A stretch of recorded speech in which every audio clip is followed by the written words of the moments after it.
C'est vraiment appréciable de pouvoir voir les chefs préparer les plats en attendant ta commande. Et franchement, ça donne faim. J'ai mis un point d'honneur pour le bouillon du ramen qui est le meilleur de tous les restaurants que j'ai testés. Allô, je me présente, je m'appelle Maëlys Carrois, je suis éditrice chez Narcity Québec et j'ai une particularité dans la vie, c'est que j'adore manger des nouilles. Alors du coup, j'ai choisi de tester les 3 restos de ramen les plus populaires à Montréal afin de faire un classement et d'élire le meilleur. Pour ce faire, j'ai été voir sur Google Reviews et j'ai choisi des restaurants qui avaient une note comprise entre 4,4 et 4,6 étoiles. Les établissements que j'ai choisis, c'est Ramen Ishin, Tsukuyomi et Yokato Yokabai. Pour leur donner une note, ce que j'ai fait, c'est que je me suis basée sur 5 critères. Le premier, c'est le prix, histoire de savoir si le plat est abordable. Le deuxième, c'est le goût. Le troisième, c'est la taille du plat. Est-ce qu'on mange plus chez l'un que chez l'autre? Le quatrième, c'est l'expérience. Et le cinquième, c'est l'ambiance dans le restaurant. Alors si t'es curieux et que toi aussi t'adores les ramen, et bah viens, suis-moi, tu vas voir ce que j'en ai pensé.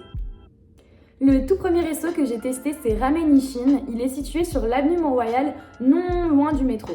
Franchement, si tu cherches un endroit qui donne une vibes de speakeasy, c'est là-bas que tu dois te rendre. Parce que l'ambiance est très tamisée, il y a des néons, des petites vagues qui rappellent le Japon, et tout est assez sombre à l'intérieur. Par contre, si tu cherches un endroit qui est vraiment intimiste, c'est pas là-bas que tu dois te rendre parce que l'endroit est assez petit et du coup assez bruyant. Au niveau du plat, j'ai trouvé que c'était vraiment intéressant en termes de saveur car il y a des légumes que je n'avais jamais mangés comme du bambou. Il y avait aussi toutes sortes de champignons et un tofu en simili-viande qui avait vraiment un goût assez noisetté, on va dire. Le plat que j'ai mangé d'ailleurs, c'était un ramen miso rouge. Au final, je te conseille d'aller à cet endroit si tu veux t'arrêter sur le pouce pour prendre ton repas à emporter et manger chez toi. Mais si tu cherches vraiment un endroit intimiste pour aller en date, c'est pas l'endroit que je te recommande. Par contre, le plat était vraiment très bon. Le deuxième resto que j'ai testé, c'est le resto Tsukuyomi qui est situé à quelques mètres du métro Laurier. Ce restaurant a vraiment retenu mon attention pour sa décoration avec son intérieur tout en bois, ses lampions japonais et sa cuisine ouverte. C'est vraiment appréciable de pouvoir voir les chefs préparer les plats en attendant ta commande. Et franchement, ça donne faim. Par contre, j'ai noté que l'endroit était vite bondé et que les serveurs n'avaient pas trop de temps à t'accorder. Il y a d'ailleurs même des gens qui font la file devant le restaurant pour pouvoir y manger. Au niveau du goût, j'ai mis un point d'honneur pour le bouillon du ramen qui est le meilleur de tous les restaurants que j'ai testés. Le seul bémol concernant le plat, ce serait sa taille car après avoir fini mon ramen, j'avais encore faim.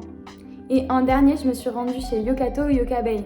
Je m'y suis rendue 2 fois d'ailleurs, parce que la première fois, vu que le restaurant ne prend pas les réservations, il y avait 2 heures d'attente. Alors j'y suis retournée le lendemain un peu plus tôt, en espérant avoir une place, et j'ai encore dû attendre 1 heure. La chose qui est positive, c'est que tu peux t'inscrire sur un espèce d'ordinateur, tu rentres ton numéro de téléphone, et lorsqu'une table est libre, il t'appelle pour que tu puisses aller dîner. Mais franchement, si tu cherches un espace authentique, c'est dans cet endroit que tu dois te rendre.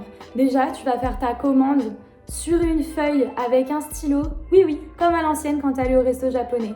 Donc en fait, ce qui est bien avec cette feuille, c'est que tu peux mettre tout ce que tu veux dans ton ramen. Tu peux choisir s'il est épicé, tu peux choisir la base de ton bouillon, tu peux choisir s'il y a de la viande ou pas dedans.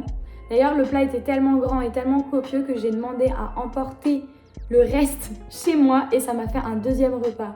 L'endroit est assez petit, mais donne vraiment une vibe authentique. Donc si tu cherches vraiment un endroit où tu as l'impression de plus être à Montréal, c'est dans cet endroit que tu dois te rendre. Alors maintenant que j'ai le ventre bien rempli, j'ai pu faire mon palmarès et mon classement. Et à la 3e position, j'ai mis Ramen Ishin avec la note de 3 sur 5. Le prix, c'est 18$ pour un ramen miso rouge. Au niveau de la taille du plat, j'ai mis que c'était moyen, parce que j'ai pu le finir, j'avais plus faim, mais j'ai la sensation que ça aurait pu être plus grand. Au niveau du goût, j'ai mis que c'était très bon parce que j'ai été étonnée par la richesse des légumes qu'il y avait dans mon plat, c'était vraiment bon. Pour l'ambiance dans le restaurant, j'ai noté que c'était vraiment trop petit. Et enfin, j'ai noté que l'expérience était bonne car il y a vraiment eu un très bon service. On venait me voir souvent pour savoir si tout allait bien et si j'avais besoin d'autre chose. En 2e position arrive le restaurant Tsukuyomi avec la note de 4 sur 5. Le prix du plat pour un miso épicé, c'était 16,50$. La taille du plat, comme je vous l'ai dit plus tôt, c'était vraiment petit parce qu'une fois que j'ai fini de le manger, j'avais encore faim. Au niveau du goût, j'ai noté que c'était vraiment bon pour la qualité du bouillon. Vraiment, le bouillon, c'était le meilleur de tous les restos que j'ai testés. J'ai mis que l'ambiance dans le restaurant était bonne, notamment pour la décoration, parce que ça fait vraiment voyager. J'ai noté que l'expérience était vraiment bonne, malgré le fait que les serveurs n'ont pas beaucoup de temps à t'accorder, tout simplement parce que j'ai vécu un bon moment en regardant les chefs cuisiner pendant que je me régalais littéralement. Donc ce restaurant arrive en deuxième position. Et enfin, l'heureux gagnant, celui qui arrive en première position, c'est Yokato Yokabei avec la note de 4,5 sur 5. Si j'ai pas mis la note de 5 sur 5, c'est simplement pour l'attente et le fait qu'il faut vraiment faire autre chose en attendant d'avoir une table disponible. Le prix d'un ramen avec la base gomami, donc la base sésame que j'ai prise, c'est 20 $. La taille du plat était vraiment immense. La qualité du repas était excellente. L'ambiance dans le resto était bonne, même si le restaurant était assez petit, donc assez bruyant. Je trouvais que l'ambiance était bonne parce que les serveurs font vraiment attention à ce que tu aies tout ce dont tu aies besoin lorsque tu commandes ton ramen. Tu peux leur poser des questions, ils vont te dire si c'est trop épicé ou pas assez, qu'est-ce que signifie tel ou tel mot. Le service est vraiment bon. Du coup, j'ai noté que l'expérience était vraiment très bonne. J'ai vraiment adoré cet endroit. Je te le recommande si tu cherches un endroit vraiment atypique et authentique, c'est là-bas que tu dois te rendre. Merci pour ton écoute. Si tu as aimé la vidéo, on t'invite à t'abonner et à aimer la chaîne de Narcity pour plus de bons contenus dans ton écran.